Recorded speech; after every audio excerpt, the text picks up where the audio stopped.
અહીં આપેલ શ્રેણિકના સહ અવયવ શ્રેણિક શોધવાનો છે.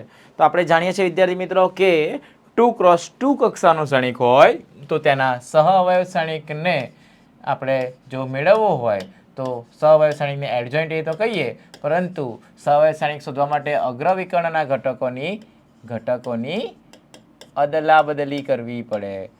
અદલ બદલ એમ પણ કહી શકાય. જ્યારે પશ્ચ વિકર્ણના ઘટકોની ચિહ્નોની બદલી કરવાની.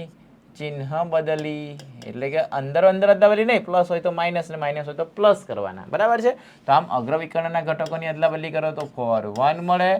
જ્યારે પશ્ચ વિકર્ણમાં ચિહ્નોની બદલી કરવાની, ઘટકો નહીં, +2 હોય તો -2 ને +3 હોય તો -3. બરાબર છે. આ બંનેના ઘટકો આમાં અદલા બદલી કરવાના, પરંતુ એની નિશાની જે પણ કંઈ હોય તેનું વિરોધી નિશાની મૂકીશું. બરાબર છે. તો આ રીતે આપણે સહ અવયવ શ્રેણિક શોધીશું 2x2 શ્રેણિક માટે.